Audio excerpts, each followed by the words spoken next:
welcome to the podcast of Gem State Substack. I'm your host, Brian Ullman. Make sure to subscribe at gemstate.substack.com, where free subscribers get 2 to 3 posts a week, and paid subscribers get something nearly every day, plus early access to videos and podcasts like this one. You can find me on Twitter at GemStateBrian. I recently watched a really interesting stream by Auron MacIntyre and the hosts of the Good Ol' Boys podcast, where they discussed the idea that there have been 5 American republics, rather than the one that most of us remember from grade school history. They were basing that off the writings of Curtis Yarvin, aka Mencius Moldbug, who wrote Neo-Reactionary Political Philosophy in the mid-2000s. I'll link the video in the show notes because it is worth your time. You see, the story that we all learned in school is that our founding fathers wrote the U.S. Constitution in response to the failure of the Articles of Confederation to handle the post-revolutionary situation. The 13 colonies ratified the Constitution, George Washington was elected our first president, and that was the creation of the very government that we still have to this day. According to this narrative, the United States as a country is actually far older than nations such as France, Germany, Italy, or Japan, each of which has created new governments in the past century. France is an interesting example. We think of France as a very old country, dating back to the Middle Ages, but their current government has only been in place since 1958. In fact, since America ratified our Constitution, France has seen the fall of the Ancien regime, the chaos of the Revolution, Napoleon's consulship and then his empire, the restored monarchy, the July monarchy of 1830, the Second Republic, the Second Empire of Napoleon III, the Paris Commune, the Third Republic, the Vichy government that collaborated with the Nazis, the Fourth Republic, and then finally the Fifth Republic that was born out of the Algerian crisis. The Fifth Republic is currently in place today. Each of these successive governments have very clear moments of demarcation between them, which makes it easy to distinguish one from the other. I argue, and both Auron MacIntyre and Mencius Moldbug argue, that the United States has seen a series of governments that are just as different, but the lines between them are much more vague than in the French example. Before looking at American history, let's look at another example. The Roman Republic and the Roman Empire are really 2 separate things, right? But where do you draw the line between the two? Was it when Caesar crossed the Rubicon? Was it when Octavian was named Augustus by the Senate? Maybe, but the Senate continued to operate for centuries after that, electing consuls and going through the motions of ruling a republic. Or you could go earlier, such as when Marius and Sulla had their competing dictatorships. My point here isn't to argue about when exactly the Republic officially became the Empire, rather just to show how the divisions that we see in hindsight are not obvious in the moment. Most historians agree that the Western Roman Empire ended in the year 476, when the barbarian general Odoacer deposed Romulus Augustulus and refused to crown a new emperor. But if you asked any average person their opinion of the tides of history that year, they wouldn't notice any great changes. These things happen very, very gradually, sometimes on the order of generations. Consider what we call the Byzantine Empire. They never called themselves that. Rather, they considered themselves Romans, direct successors to the same political body as Constantine, Augustus, Cincinnatus, all the way back to Romulus. Nevertheless, the empire of Justinian was very different from the empires of Constantine and Augustus, and the empire that fell to the Turks in 1453 was very different from what it had been 1,000 years before. So it is with the United States of America. Our first republic was organized under the Articles of Confederation, and it was a loose association of sovereign states. Our second republic was the Constitution, but that only lasted until the Civil War. It could be argued that what emerged from that awful conflict was a brand new conception of the American government. The Civil War established through force of arms that the Union, though voluntary to join, was eternal. Once you're inside, you can't get out, like the Hotel California. And the 14th Amendment applied the Bill of Rights to the states in a way that had not been conceived of before. That gave the federal government a level of influence and control over individuals that it had not had before. As the saying goes, before the Civil War, we were these United States, whereas after the war, we were the United States. Now, the application of your constitutional rights to the states through the 14th Amendment is not necessarily a bad thing. Consider that the Supreme Court held in the Heller and McDonald decisions that states do not have the authority to infringe upon your right to keep and bear arms, which is a huge victory for personal liberty. Yet it cannot be denied that this has moved a lot of our governance further up the chain, centralizing it in Washington, D.C., rather than in your cities and your state capitals. The Third Republic took us through Reconstruction, the settlement of the West, and the birth of the modern era.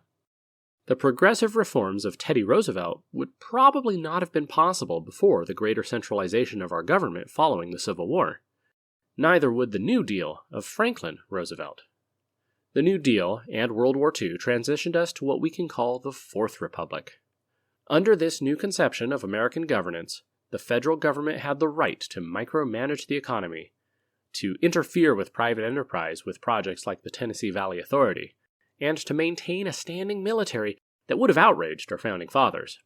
The constant threat of nuclear war meant that the president and his cabinet had unprecedented powers, including the creation of spy agencies like the CIA and NSA. These agencies engaged in secrecy and covert operations by necessity, but that inevitably created agencies that operated completely above the law and outside of any congressional oversight. The last transformation of our government to this day occurred during the 1960s with a series of laws that have had far-reaching consequences. Author Christopher Caldwell has argued that the Civil Rights Act created a new, unwritten constitution that trumps our original constitution. Courts have interpreted the act as giving the federal government broad powers to interfere with individuals and private businesses in the name of establishing equity. Originally, this only applied to Black Americans who had been discriminated against in the Jim Crow South, but later interpretations of the act gave every aggrieved minority group the ability to use government power to establish equity, from women to gays and now to trans people. The effects of the Civil Rights Act cannot be underestimated. The federal government, which prior to the Constitution had almost no power, and before the 14th Amendment had very little, now had the ability to go into private businesses and tell owners who they hire, who they cannot hire, what environment they must provide, and many more regulations. You can't say that this sort of government is the same thing that was created when the Constitution was ratified. It's very different. Demographics also began changing in the 1960s.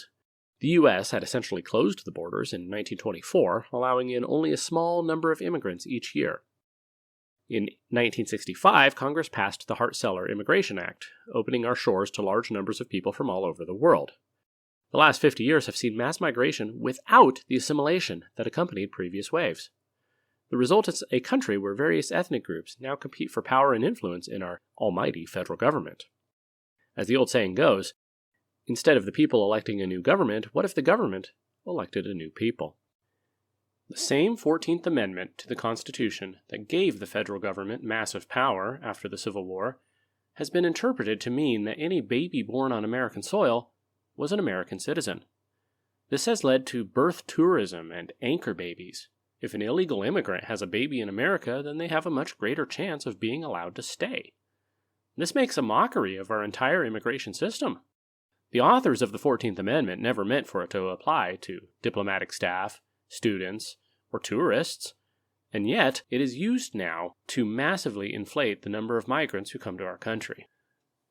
The other major change to American governance in the 1960s was Lyndon Johnson's Great Society. In addition to Social Security, which had already been created during the New Deal, the federal government now took over the job of private charity, creating a welfare state for people who cannot or do not want to work. Nothing in the Constitution ever authorized such a thing, and prior to the Progressive Era, nothing of that sort could have been imagined. Yet here we are, and any suggestion that the government should cut back on entitlements is met with hostility from both the left and the right. We have been living in this Fifth Republic since the 1960s, but it is starting to wear thin. Our country is fraying at the seams, with lawlessness and riots basically unchecked. Federal agencies have been weaponized against the American people. Our national debt is skyrocketing beyond belief. And endless foreign wars continue to sap our blood and treasure. Surely we're on the verge of a restoration to the real America, however you might define it, right?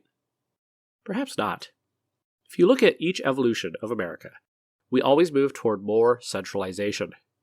Each successive change to our government results in a federal government, a federal state that is more powerful than before.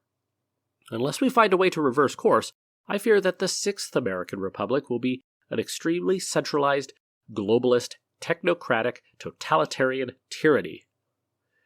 You can expect the Sixth Republic to involve more power given to NGOs, more authority given to international agreements.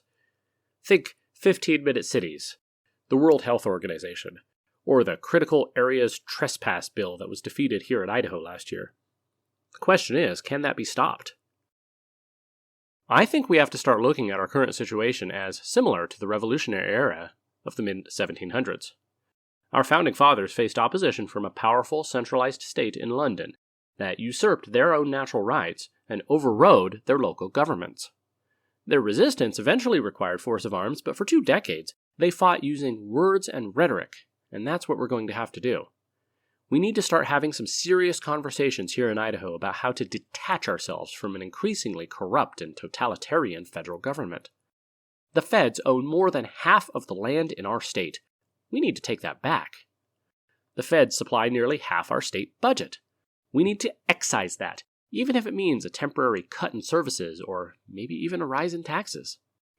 I personally would rather pay a little bit more in state taxes if it meant we weren't dependent on the federal government and under their regulatory thumb. The feds use our own tax dollars to buy our compliance with rules and regulations that are entirely outside their constitutional purview. Those rules now extend to forcing elementary schools to covertly transition your children without parental consent. As much as we might hope for the federal government to simply collapse under its own weight, it's entirely likely that it just continues chugging along as communist China, or as the USSR did for 3/4 of a century. In that case, we must be ready to protect the natural rights of Idahoans no matter what the feds say. We must be prepared for an uncertain and unpredictable future, which means having conversations now about things like Greater Idaho, for example. Just because our borders have been stable for 100 or 200 years doesn't mean they'll stay that way forever. We shouldn't be rash, but we should be ready. Most of all, we need to let go of the idea that our nation has always been the same since the Declaration of Independence. It has evolved. It has changed. It has been altered by leaders who took advantage of crises to implement their vision of what America should be. Most of those changes coincided with so-called fourth turnings, those moments in history where the existing social order is upended in favor of something new. Each of those moments occurred when our nation faced a crisis for which our Constitution had no answer. The Constitution did not have a solution to secession in 1861 or the Depression in 1933. And now consider the hits that just keep coming in the 21st century: the Great Recession, COVID, a military-industrial complex that desperately wants to keep its gravy train going, and a bureaucracy that is simply out of control. We must get back to the ideals of our founding fathers, who believed that the purpose of government is to protect the natural God-given rights of the people. They would be absolutely aghast to see state and federal governments with massive budgets and police powers that believed their mission was to take care of our every want and need. However, what we cannot do is go back in time. We can't simply wish ourselves back to the America of the Articles of Confederation or the First Republic of Washington, Jefferson, and Jackson. We can't even go back to the 50s or the 90s. We need new ideas that are based on timeless principles. And the first step is letting go of childish ideas about what our country is and has been. My name is Brian Allman, and this has been the podcast of the Gem State Substack. Head on over to gemstate.substack.com to subscribe for more. I'll see you next time.